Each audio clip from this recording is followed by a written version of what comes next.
الحمد لله رب العالمين والعاقبة للمتقين ولا عدوان إلا على الظالمين والصلاة والسلام على سيد المرسلين سيدنا وحبيبنا وشفيعنا وزخرنا ومولانا محمد وعلى آله وصحبه أجمعين رب اشرح لي صدري ويسر لي أمري واحلل عقدة من لساني يفقهوا قولي سبحانك لا علم لنا إلا ما علمتنا إنك أنت العليم الحكيم إلهي أنت مقصودي ورضاك مطلوبي إلهي أنت مقصودي ورضاك مطلوبي إلهي أنت مقصودي ورضاك مطلوبي السلام عليكم ورحمة الله وبركاته. Alhamdulillah, setelah kita berhenti 1 minggu kuliah maghrib kerana sempena menyambut Aidil Adha, pada malam ini kita sambung lagi lah pembelajaran kita, yang mana kita berpandukan kitab Minhajul Abidin dengan Bidayatul Hidayah, kitab karangan Imam Ghazali rahimallahu ta'ala, yang mana kita masih lagi duduk pada peringkat pertama, iaitu uqbah ilmu, ataupun kita kata cabaran ilmu, tanjakan ilmu bagi mereka yang nak melakukan ibadah kepada Allah Subhanahu wa taala, yang mana Imam Ghazali telah mendatangkan hujah ataupun dalil nas daripada Al-Quranul Karim dan juga hadis Nabi sallallahu alaihi wasallam, yang mana pada minggu-minggu yang sudah hadis yang terakhir Nabi bersabda, ala adullukum ala ashrafi ahlil jannah, qalu bala ya Rasulullah, qala hum ulama'u ummati. Bermaksud, ala adullukum ala ashrafi ahlil jannah, tidakkah kamu ingin saya tunjukkan kepada kamu semua di atas semulia-mulia ahli syurga, semulia-mulia ahli syurga. Dalam syurga pun ada tingkatan, dia tidak sama. Kalau kita tengok tingkatan syurga itu sendiri berbeza-beza mengikut amalan lah, mengikut keadaan. Amalan pahala yang dibuat oleh seseorang yang diterima oleh Allah. Orang yang paling mulia menjadi ahli syurga, di antara ahli syurga yang paling mulia, katanya Rasulullah, hum ulama'u ummati. Mereka itu ialah para ulama umatku. Maksud ulama ini, sebagaimana yang kita faham apa yang disebut oleh Imam Ghazali, orang yang mempunyai ilmu yang banyak, ilmu fardu ain ataupun fardu kifayah, dan dia beramal dengan ilmu, ini disebut ulama. Kalau ilmu saja banyak tak beramal, tak pakai gawa juga. Bahkan disebut ulama su, ulama jahat. Ada ilmu tapi tak beramal. Beritahu je kat orang, dia sendiri tak buat. Beritahu kat orang suruh puasa sunat hari Arafah, dia sendiri tak puasa setabuk. Ni ulama yang tak beramal. Tapi kita sebagai pendengar, saya duduk pesan semua kepada para jemaah mana-mana masjid saya duduk mengajar, kita sebagai pendengar, kita kena bijak. Kita kena bijak. Maksudnya, disebabkan ulama hari ini banyak cabaran-cabaran. Kita tengok setengah ulama tidak ada goh untuk nak jadi ulama. Maksud saya, dari segi pakaian dia tak ambil kira, tak cara mana. Piyah tak ada atas kepala, sokok ke atas kepala, tak kira lah. Benda tu orang kata sebagai ulama ni, kalau kita tengok ulama ni, dia ikut Quran dengan hadis. Quran hak Allah, hadis hak Nabi. Allah dia ikut, Nabi dia ikut, sunnah Nabi dia tak tinggal. Jadi kita hari ni kalau kita tengok orang-orang yang hebat dari segi panggilan ilmu, contohnya doktor falsafah, doktor dalam bidang agama, kita nampak hebat dari segi keilmuan dia, kita tak nafi hebat. Tapi dari segi amalan dia, kadang-kadang kita rasa macam orang awam je nampak. Pakai seluar jeans, pakai baju t-shirt. Bukan maksud saya nak suruh pakai jubah 24 jam, tidaklah. Tapi kalau sebut kata orang yang berilmu dan beramal dengan ilmu ni, kalau kita kata pakai kopiah tu sunat, dapat pahala. Kenapa kita tinggal satu pahala? Sebab tu saya pernah pergi ke satu masjid di Kuala Lumpur, Masjid Ubudiyah. Saya kuliah maghrib, kita sambil-sambil kita pergi pungut derma untuk pondok saya lah. Jemaah dia cukup-cukup ramai. Kita kuliah hari Ahad, hari Sabtu malam. Hari Sabtu dia cuti. Dia perangai orang Kuala Lumpur ni, dia orang cuti ni, dia masa tu dia tumpu ke masjid. Hak keluar jalan tu jalan lah, tapi hak masjid tu memang ramai. Ramai sungguh. PT Keseria saja dekat 6,000 pungutan. PT Keseria. Sampai pukul 3 pagi saya bilang duit ke RM1. Maknanya banyak, ramai orang tu kalau RM1. Kalau kata RM100, 6,000 tak pelik ah. Tak PT kasar. PT ke RM1. Apa yang pelik di sini tuan-tuan sekalian? Satu ilmu yang kita boleh ambil lah. Kalau kita pergi ngajar, pergi ceramah mana-mana masjid, kalau masuk waktu isyak, Tok Bila tak mari dah nak royak ke orang ceramah ni, berhenti sekejap nak bang. Tak ada tak? Tak ada.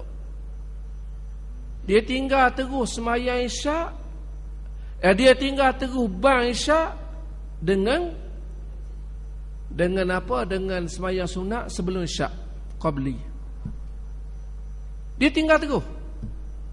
Habis je ceramah, kalau nak tunggu ada 2-3 minit. Tu bila terus qamat, sembahyang isyak lah. Biasa begitulah mana-mana tempat.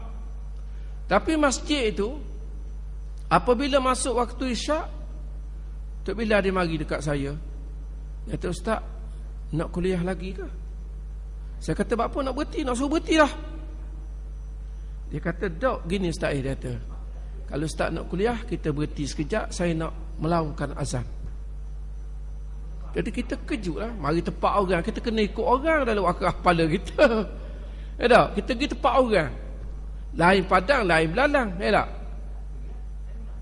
Lepas tu saya sudah, dia pun, saya kata, dah saya baru mari di masjid ni, baru kali pertama. Orang pun ramai, baru mukaddimah kata sani. Tak masuk lagi isinya kata. Kalau nak suruh berhenti pun tak ada masalah. Kita cakap dengan dia. Dok, dia kata bukan begitu Ustaz. Dia kata, kita memang kita nak suruh Ustaz teruskan lah. Ikut Ustaz lah, nak kamu malah pasuk sebelum subuh. Dia kata, berhenti sebelum subuh. Dia kata, sebab nak sembahyang isyak. Sebab begitu dia kata. Kita pun berhenti sekejap, dia pun bang. Apabila dia bang, dia tutup speaker hak kita kuliah ni.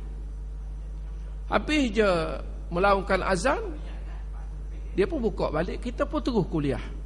Saya dah ambil masa yang panjang, saya ambil setengah jam je lepas pada tu. Lebih kurang dalam 9 suku, saya pun berhenti. Sudah berhenti, tuan-tuan sekalian, dia terus sembahyang sunat sebelum isyak. Sebelum isyak. Lepas sembahyang sunat sebelum isyak, baru Tok Bila qamat untuk sembahyang isyak. Jadi saya duduk mikir, apabila dia qamat sembahyang isyak, mari pengurusi nazir, dia panggil nazir, pengurusi di sebelah itu. Nazir dia pun mari, dia kata, Ustaz, oleh-oleh daripada Terengganu, jemaah bersetuju nak dengar Ustaz menjadi imam syak. Kata, boleh sangatlah. Kerja tu imam ni kerja saya dah, kata, tak ada masalah. Naik jadi imam syak. Sudah sembahyang isyak, dia kata, Ustaz, lepas isyak nanti, sementara dia orang duduk kumpul duit, kita masuk dalam bilik sekejap, kita minum air-air kengang lah, dia kata. Saya masuk dalam bilik, nasi lemak berasak lagi. Masuklah bilik belakang gini dengan aircon, dengan besar bilik dia. Lepas tu masuklah 2, 3, 4 orang makan sekali dengan saya. Dia perkenal lah, ni Datuk SS Selangor yang juga pengerusi masjid ada bersama malam tu. Lepas tu ramailah di antara ahli-ahli datuk-datuk yang berhormat pun ada malam tu makan sekali. Sedap pula nasi lemak. Siapa menambah? Saya menambah nasi lemak dia. Dalam keadaan begitu saya pun terbukalah satu soalan kata saya muskil sikit tadi kata. Mari duana satu idea orang duk tengah ceramah berhenti sekejap melaungkan azan, lepas tu solat habis je ceramah, solat sunat isyak baru sembahyang isyak. Mari duana idea tu. Dia kata gini Ustaz dia kata, ada satu masa dulu dia kata, ada seorang ulama masyhur mari ke masjid kita dia kata. Datuk SS Selangor cakap lah tu. Datuk Setiausaha Kerajaan Negeri Selangor. Dia kata mari semayang dekat kita dia kata. Apabila dia dengar jang ni bunyi kan, ketung. Dia pun berhenti. Dia tengah ngajar sedap-sedap ni dia berhenti. Dia kata Tok Bila duduk mana dia tanya. Faham dah tu, apabila saya cakap Kelantan tu, ulama tu Kelantan lah. Dia tanya, Tok Bila duduk mana dia tanya. Tok Bila pun mari je mari. Dia kata gibang dulu dia kata. Lepas tu kita sambung pula kat lagi dia kata. Dia arah Tok Bila. Bukan kerajaan negeri arah. Dia arah Tok Bila. Tok Bila pun laungkan azan. Azan sudah azan. Lalu dia pun katalah, kita ni dia kata betul-betul lah manusia yang rugi. Dalam kuliah disambung balik kuliah tu dia kata, wal asri innal insana lafi khus. Demi masa sesungguhnya manusia itu berada dalam kerugian. Rugi dia kata. Kalulah dia kata nilaian ban isyak, azan isyak dengan semayang sunat isyak tu dia kata, sunat sebelum isyak tu kalau letak pada duit Tuhan beri dah dengan harga 5,000 dia kata. Hak dengar kuliah saya ni dia kata, duk dengar kuliah hamba duk mengajar ni dia kata, Tuhan beri 10,000 nilaian. Contoh, dia buat contoh. Jadi kita ni manusia yang rugi dia kata. Apabila boleh hak 10, berasa besar hak 10, hak 5 tu tahu bodoh. Patutnya kalau kita manusia yang cerdik dia kata, boleh 10,000 hak kuliah agama, hak 5,000 jangan buang. Kekalkanlah. Kalau duit jadi 15,000 dia kata. Ni dah. Jadi ambil hak 10,000, hak 5,000 boleh selama kini tu tahu tambah malam ni tambah hak 5,000. Jadi tak cerdik. Tengok orang yang minat beribadah. Tengok apa tak? Orang yang sangat minat beribadah. Dia ambil kira capur pahala ni tuan-tuan sekalian. Bukan boleh berasa nak buat, berasa tak mau buat, tidak. Jadi dia kata kalau bang tu dengan sembahyang sunat sebelum isyak tu, kalau banding dengan duit 5,000 dia kata, hak dengar kuliah maghrib ni 10,000, kalau capur 2 jadi 15,000. Ni kita pergi buang dia kata. Molek-molek dah patut boleh berhenti, tak ada masalah. Jadi dia amal, siapa-siapa dia mari ceramah pun. Saya kuliah maghrib malam tu, saya kuliah malam esok tu Profesor Dr. Harudin mari kuliah situ juga. Jadi nak khabar kepada dia di situ, nak khabarnya bahawa ini yang dikatakan orang yang berilmu dan beramal dengan ilmu. Dan orang yang beramal dengan ilmu ni, yang dikatakan ulama tadi, bukan atas dunia je Tuhan pandang tinggi. Indaka a'la darajat. Di sisinya ada kedudukan. Hari ni apa-apa benda pun, memanglah kita tengok orang yang berada, orang yang mempunyai ilmu yang banyak, dia ke depan. Nak jadi mufti, mesti orang yang mempunyai ilmu agama yang banyak. Kena tahu 4 mazhab. Sebab kita berbagai-bagai cara. Kita berbagai-bagai Mazhab ada. Tempat kita ni berbagai-bagai mazhab. Ada Syafi'i, ada Hanafi, ada Maliki. Walaupun mazhab kita Syafi'i, tapi kadang-kadang mari juga orang Hanafi, Hambali dan sebagainya. Apa-apa benda pun ilmulah menentukan kedudukan manusia tadi. Begitu juga katanya Rasulullah, dalam syurga nanti orang yang semulia-mulia ahli syurga, mereka itu ialah hum ulama'u ummati. Mereka itu adalah para ulama umatku. Para ulama umatku, maknanya ikut segala-galanya. Yang menjadi masalah kepada kita kadang-kadang itulah. Kadang-kadang tak tahulah zuhur ke apa ke, dia tambah orang nampak dia tu alim, dia buat selekeh. Dia buat macam orang-orang jahil lain, pakaian tak cara, kopiah tak ada atas kepala, ustaz, al-hafiz. Tapi saya pernah kata kepada ahli jemaah, kalau tuan-tuan nampak benda yang tak molek pada diri saya lah, ada.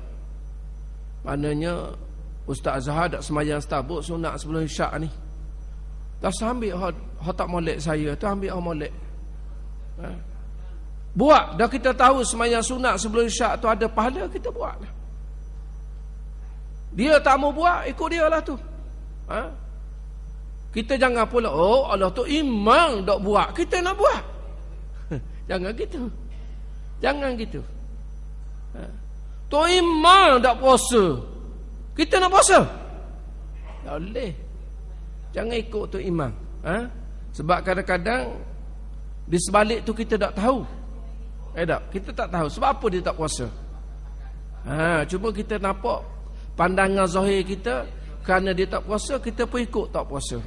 Tak boleh. Kita istiqamah dengan ibadat kita. Kita rasa kita puasa, kita nak puasa, kita puasa je. Sebab kita dah ada ilmu dah. Dia beritahu ke kita dulu bahawa puasa sunat ni pahala dia begini. Kalau dia tak buat, mampu dia. Tak ada lah pahala bahagian dia, walaupun dia ulama. Mana dia pandai bercakap je lah. Itulah yang saya paling takuti. Paling takuti. Kadang-kadang masyarakat ni dia tengok kita daripada atas sampai ke bawah. Kita dalam sejid negak dengan jubah, dengan lebarnya tak. Jumpa tengah jalan, Allah tu iman. Takut tengok. Dok dengan rambutnya, dengan sepai itangnya, dengan luar jinnya. Dok main atas bastai, naik turun. Ni benda yang perlu kita kena jaga juga sebenarnya. Image kita tu. Sebab tu hari ni kadang-kadang saya tengoklah ilmu banyak, tapi dari segi amalan tu tak sebagaimana. Walaupun dia kata benda pakai jubah ni sunat je ustaz, tapi orang kata biarlah menampakkan kita sebagai orang yang berpegang dengan agama. Tak? Contoh orang puang pun cukup-cukup senang. Baju kurung dengan baju kebaya, baju belaka. Tapi saya kata adat kita orang timur Islam ni, saya dah beritahu anak-anak saya kata baju kurung lah semolek-molek pakaian untuk perempuan. Dia tidak goda orang lelaki. Kalau baju kebaya ke kebarung ke, kalau ikut bentuk tubuh dia boleh terangkat lah tu iman, cair iman. Tu maknanya. Jadi semua tutup aurat belaka. Tapi saya katakan anak-anak, pakaian kamu tu bukan orang tengok atas haram halal kamu pakai tu. Orang akan ambil cara siapa ke pekat, tu anak tu imam tu. Anak tu imam tu. Anak tu imam. Rambut color anak tu imam. Siapa pekat lagu tu, hubungan kita zuriyatina qurrata a'yun waja'alna lil muttaqina imama. Siapa pekat lagu tu? Hak haram tu tetap haram dah, tapi orang tengok ayah dia. Lepas tu saya katakan anak-anak, walaupun tak takut ke Tuhan, sekurang-kurangnya kita hormat kepada sesama manusia tadi. Justru itu, maka nyatalah bagi anda bahawasanya ilmu itu ialah permata yang terlebih mulia daripada ibadah. Kalau Allah Subhanahu wa taala meletakkan ilmu itu, dengan sebab ilmu Allah jadikan langit dan bumi, dengan sebab ilmu lah manusia itu dimuliakan Allah sampai kepada syurga sebagaimana sabda Nabi. Maka di sini kita nampaklah dia katanya Imam Ghazali, ilmu itu ialah permata yang terlebih mulia daripada ibadah. Tetapi tidak dapat tiada seseorang hamba yang mempunyai ilmu itu mengerjakan ibadah. Dan jikalau tidak begitu, nescaya jadilah ilmunya itu sia-sia seperti debu yang bertaburan di tiup angin.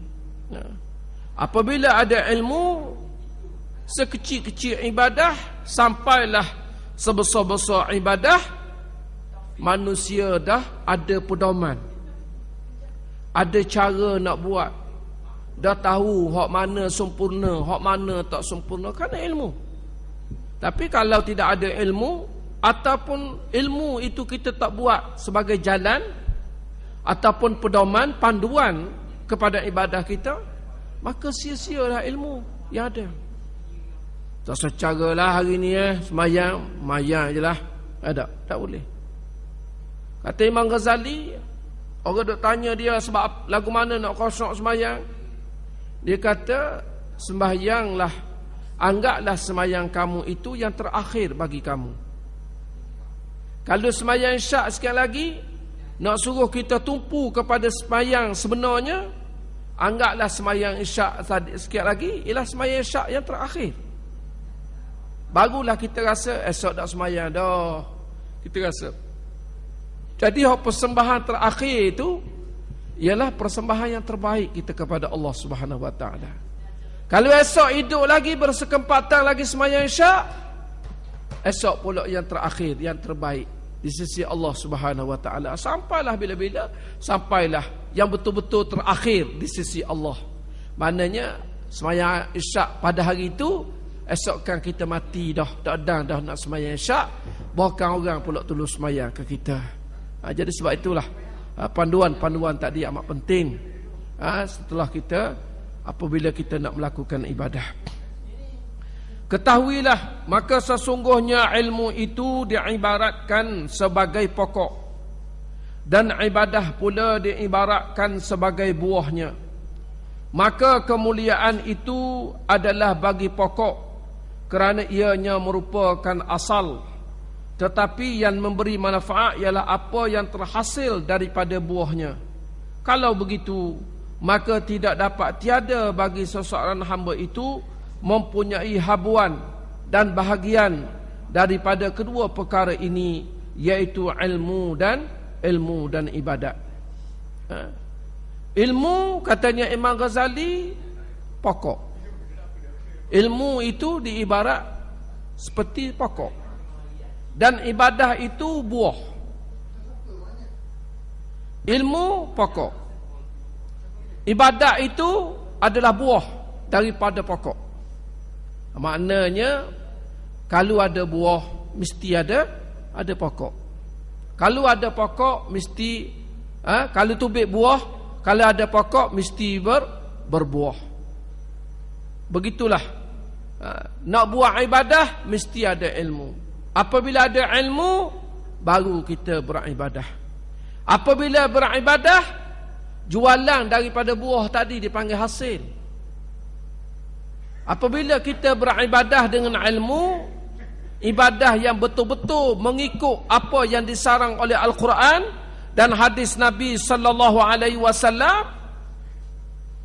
barulah pahala kita dapati apabila kita ikhlas dengan Allah. Ibadah ni tuan-tuan, benda kebajikan ini, benda kebaikan ini bukan tertumpu pada semayang, puasa, haji, zakat itu saja. Benda-benda lain sekalipun, kita sebagai suami kepada isteri, kita sebagai ayah kepada kedua ibu bapa, konteks ibadah itu dalam, panjang ceritanya. Bukan kata sebut kata ibadah kok semayang. Pemerintah dengan rakyat, menjadikan dia ibadah. Ada hubungan ibadah di antara pemerintah dengan rakyat. Semuanya dalam lingkungan ibadah. Sebab tu betul lah Allah kata, aku jadikan jin dan manusia itu melainkan untuk beribadah kepadaku. Kalau juzu ibadah ni tertentu saja berpahala dan berkebajikan, ramai di antara kita ni kalau nak kira hak duduk bus stand, ramai di antara kita ni hak duduk di kedai-kedai makan, ramai di antara kita ni yang duduk berkeliaran, tak mari masjid. Bukan kata tak semayang, jangan salah faham, tak mari masjid. Kalau kita kata masjid saja, orang hendak mari itu, dah berapa orang je hak adanya, tak? Maknanya dari segi konsep ibadah tadi kita kena perluaskan, barulah kita senantiasa berpahala. Bukan setakat maksiat kita kena jaga diri kita semata-mata. Maksiat kita kena jaga di antara suami dengan isteri, di antara kedua ibu bapa dengan anak, di antara pemimpin dengan rakyat, pemerintah dengan rakyat. Kena jaga belaka. Kalau betul maksiat, bukan setakat kita tak usah buat lah, bini anak kita tak jaga. Dan mana ayat Allah, ku anfusakum saja, wa ahlikum tak ada wa ahlikum, tak lepas. Kita ibadat tunggak-tunggik, pakaian sopan, bini tak ada tudung atas kepala, anak lebih kurang aja. Petang-petang lepas jalan pada meeting hari Jumaat satu sampai jeng habis orang lain. Pulih pun takut dengan keadaan suasana Terengganu. Nak jadi apa benda tak tahulah kita hari ni. Lock anak dengan motosikal atas jalan raya menyebabkan gangguan, tu semua maksiat belaka tu. Jangan duk nampak maksiat ni berzina. Tu hak lah, zina pun dah nampak. Dadak orang agama tengah-tengah jalan begitu nya cari bilik juga. Tu pun ita dah cakap ita takut puak kuasa mari. Tapi maksiat yang hari ni orang buat secara terang-terangan. Dia boleh belak traffic light. Traffic light dia belak, traffic light ni dia belak, dia berlomba tengah-tengah. Orang yang nak mari ni, mapuhmu tunggu lah situ, aku nak berlomba dulu. Ni hak nak bakar, nak mewarisi kita di masa akan datang. Duduk atas jalan. Pukul 5 dia arak sampai pukul 7 petang. Yang sepatutnya perjalanan orang nak gata anak ke asrama tu dalam setengah jam sampai 2 jam. Sebab apa benda? Sebab berlakunya kemungkaran, berlakunya perkara yang tak baik atas jalan raya. Dan banyak lagi tuan-tuan boleh hubung lah. Jangan duk nampak apabila ibadah ni kak, pegang wasabih duduk dalam sejid, pakai jubah, pakai serban. Hak tu hak khususi dah. Hak khusus lah tu, hak nampak dah. Hak kadang-kadang hak kita tak jangka ni. Hak kita tak nampak, tak terfikir. Tak boleh ke nak jadi benda tu ibadah? Boleh, tak ada masalah. Boleh jadi ibadah tuan-tuan sekalian. Jadi dia kata, hasil daripada ibadah tadi baru dapat pahala. Pokok dengan buah tu dia bergabung sekali. Dia tak ada buah suku, pokok suku tak ada. Pokok dengan buah mesti bergabung sekali.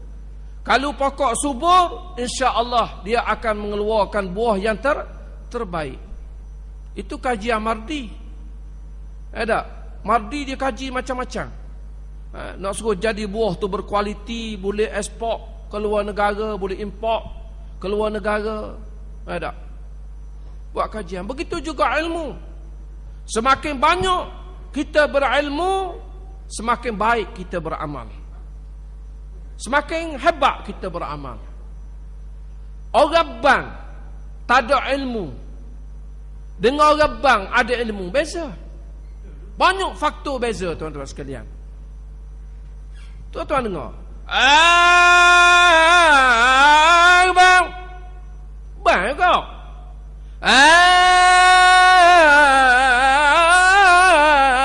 Bang. Bang kau. Allahu Akbar, Allahu Akbar. Akbar. Bang tak? Hak tadi bang tak? Dah kita nak kata gapo dia lagu tu. Tajwid dah betul dah. Mana tak tahu ki kuan hala. Lagu tak tahu kuan hala. 3-4 kesalahan atas satu Allahu Akbar saja. Itu hinanya orang yang tidak mempunyai ilmu.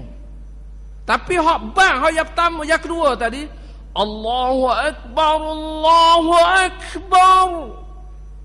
Allahu Akbar. Tu bila masjid negeri tu bunyi suara kita tu. Ada. Dengan makhrajnya, maknanya, lagunya. Dan apabila kesempurnaan berlaku, maka barakah tu ada. Barakah ada. Kita semayang, hari ni orang kata duduk buat jahat tu kebanyakan orang yang semayang. Sedangkan Tuhan kata inna salata tanha anil fahsya'i wal munkar. Sembahyang itu, sesungguhnya sembahyang itu boleh mencegah fahsya dan munkar. Fahsya dan munkar yang berlaku atas jalan raya di bumi Terengganu hari ini ialah orang yang semayang, saya kata. Tapi berlaku fahsya dan munkar. Kenapa? Kemungkinan semayang tadi, semayang yang tidak mempunyai ilmu, semayang yang lalai, sembahyang yang tidak khusyuk. Tuan-tuan terjemahlah. Kalau duduk kita sebagai seorang ayah, sebagai bapa, sebagai suami, kenapa semayang kita tak boleh nak cegah fahsya dan munkar untuk diri kita, sama telah lagi kita nak cegah. Dengan semayang anak kita boleh mencegah fahsya dan munkar dia, dengan semayang isteri kita boleh mencegah fahsya dan munkar dia. Kenapa? Pelawak ke Allah Ta'ala ni? Lelek-lelek dia kata inna salata tanha 'anil fahsya'i wal munkar wa la dzikrullahi akbar wallahu ya'lamu ma tasna'un. Pelawak ke Allah? Tak pelawak. Kita yang pelawak. Semayang kita kalau nilai yang 100 hanya 25% saja. 15% jauh lagi nak sampai kepada tahap 100. Macam tadi sudahlah. Kuliah panjang sikit, tinggal lalu main syak dengan kenapa? Duk rasa hok pahala hok ni banyak dah boleh. Macam orang kata, macam kita kata pok pandai lah, lebih kurang gitulah. Sebab tu hari ni kalau kita tengok, kenapa semayang tadi tak boleh nak mencegah fahsya dan munkar? Ada sebab di sebalik itulah. Kena tengok balik. Kemungkinan semayang kita tidak khusyuk, kemungkinan semayang kita lalai, kemungkinan semayang kita itu tidak boleh menjadi pertahanan. Hak nampaknya, lama mana kita semayang? Kita menghadap Allah lama mana? 10 minit. Dalam masa 10 minit tu kita kontrol betul tubuh kita. Siapa nak akak tangan, nak garu atas belakang, tak boleh kalau gatal. Setakat akak sekali boleh lah. Nak lebih pada 3 kali tak boleh dari segi mazhab Syafi'i. Bergerak anggota. Tak boleh duduk tengah-tengah semayang berhenti sekejap ke minum air zam-zam ni, air khamak. Tak boleh walaupun duduk dalam Masjidil Haram. Tak boleh duduk tengah-tengah semayang alamak berhenti makan nasi kat sambung pula. Boleh begitu? Mana kita kawal segala-galanya nafsu keinginan kita pada ketika kita semayang, kita berdepan dengan Allah. Lepas tu kita nak bawa hak 10 minit tadi, nak bawa 10 minit keluar daripada semayang. Puasa sehari, puasa sebulan-bulan Ramadan tu, kita nak terbiah, nak bawa diri kita tu sempurna. Tak buat dosa, tak buat maksiat, tak buat kemungkaran. Sebulan, bulan Ramadan itu kita bawa dalam bulan-bulan yang lain dalam kehidupan ini tak mampu. Begitu juga dengan semayang tadi. Disebab kerana kemampuan kita tidak terbatas, kita tak ambil pengajaran daripada kita semayang. Kalau semayang kita kena khusyuk, kalau semayang kita kena tumpu kepada sesuatu perkara yang diibadahkan. Begitu juga dengan kehidupan. Tak ada masa untuk kita nak duduk di wakaf, nak main daji, Tak ada masa kita nak duduk di stesen, bus stand. Tak ada masa kita nak duduk kedai lama-lama. Bukan kata tak boleh pergi, tak boleh pergi langsung, tidak. Tapi orang kata kalau menyebabkan benda tu kita lupa akan Allah, baik kita tak usah pergi. Itu yang disebut pengajaran ataupun asal daripada pokok dan buah tadi, ataupun ilmu dan ibadah. Kerana ini Hasan Basri Hasan Basri ni siapa dia? Hasan Al-Basri ni nama dia Hasan bin Yasar Al-Basri, seorang tokoh imam ahli sunnah dan ulama tabi'in yang tinggal di Basrah, yang zahid lagi abid. Yang zahid lagi abid, orang yang kuat ibadah, lepas tu mempunyai sifat zuhud. Sifat zuhud ni sifat ke mana? Bukan duduk dalam hutan makan berteh. Bukan duduk atas dunia ni pakai jubah busuk bangga. Oh, zuhud dia tengok tu. Gaji 50,000 sebulan pakai jubah busuk bangga, ataupun pakai jubah patik sawo penuh. Tak kena zuhud begitu. Imam Ghazali dia tak sebut zuhud sebegitu. Bukan cara Imam Ghazali berzuhud sedemikian. Makna di sini berzuhud ni maksud dia ialah kita beramal bersungguh-sungguh dengan ilmu yang kita dapati. Kalau adalah halangan-halangan yang menyebabkan kita lupa akan Allah, maka ditinggalkan, dia lari sekejap. Sebab tu kalau kita tengok dalam biodata Imam Ghazali, Imam Ghazali ni dia pernah menjadi orang kaya. Walaupun dia asas dia tu miskin. Ayah dia tu Abdul Hamid Muhammad Abdul Hamid Muhammad bin Muhammad bin Muhammad bin Muhammad Abdul Hamid bin Al-Ghazali. Maknanya 3 kali Muhammad. Ayah dia penenun kain, hidup dalam keadaan miskin. Ayah dia mati, tinggal duit tak berapa banyak pun, tinggal kepada tok guru dia. Tok guru ayah dia supaya apa benda Imam Ghazali dengan abang dia bernama Hamid. Miskin dia. Lepas itu dia uji dia. Apabila dia dilantik menjadi orang nombor 2 di Universiti Basrah di Baghdad. Orang nombor 2. Doktor yang paling muda pada masa tu, tak ada orang lagi boleh pangkat dia tu dengan umur yang sebegitu muda. Imam Ghazali lah salah seorangnya, masa tu umur 23 tahun. Dia sudah dilantik menjadi profesor kanan di Universiti Baghdad. Dan pada masa itu dia juga penasihat kepada Perdana Menteri Baghdad, Mazahir nama. Masa itulah dia cukup popular. Sekali dia mengajar, bukan setakat anak murid, ulama-ulama 300-400 orang duduk depan dia. Anak murid tak usah cerita lah. Ramainya orang nak mengaji dengan dia.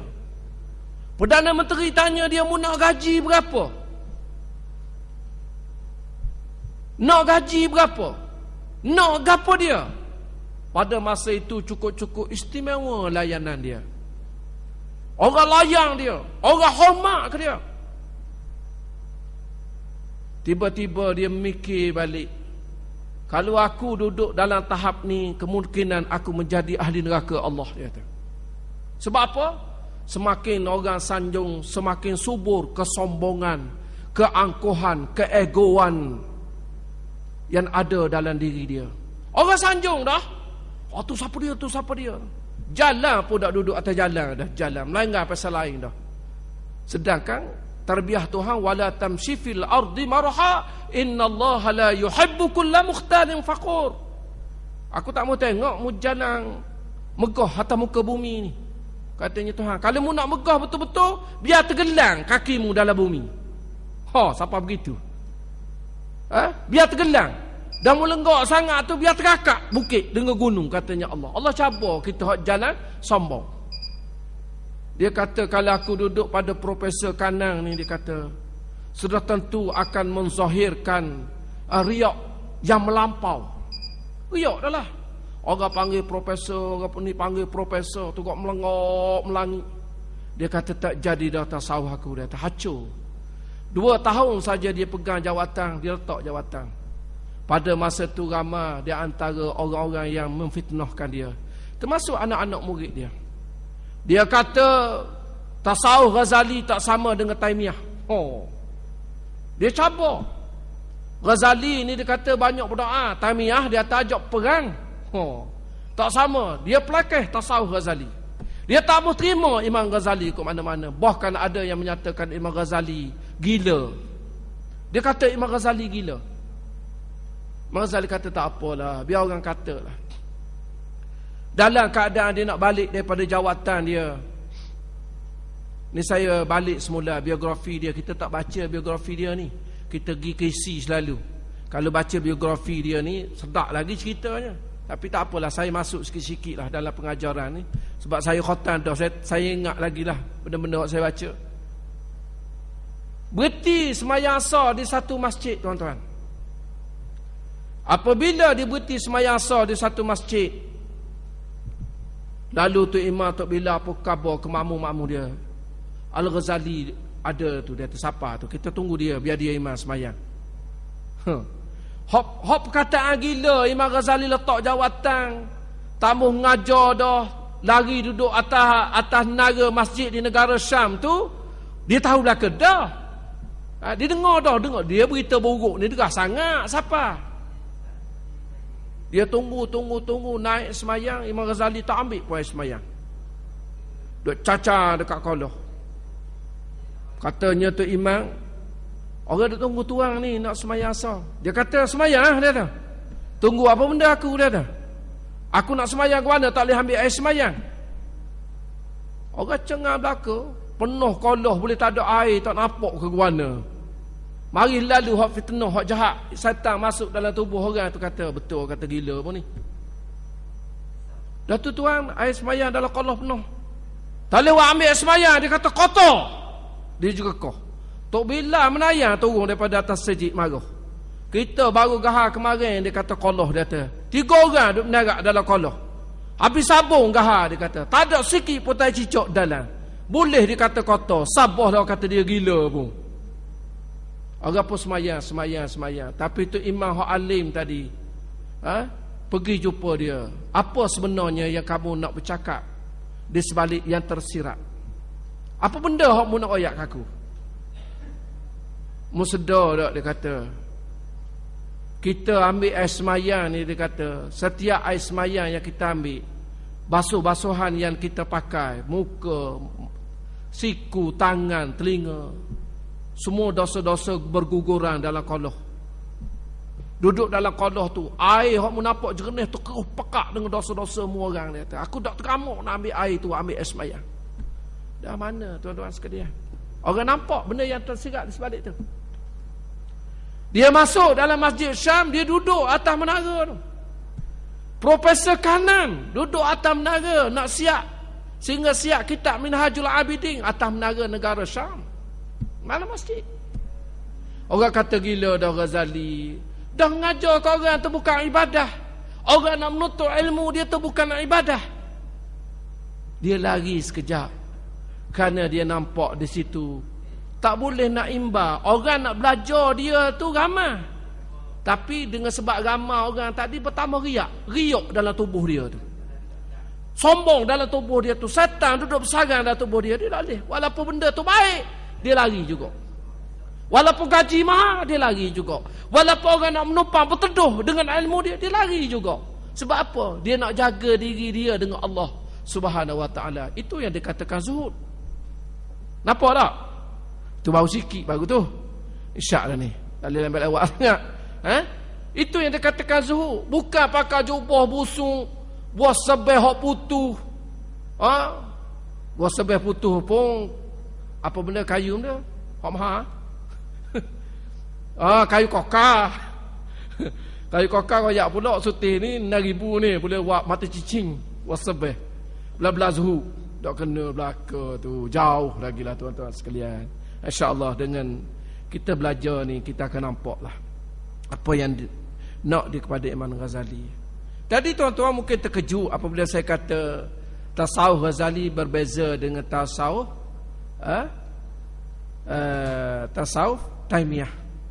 Sebenarnya tak ada beza, cuma dari segi pengamalan saja. Dan kita boleh ambil belaka. Kita boleh ambil belaka dalam kita nak membuat sesuatu.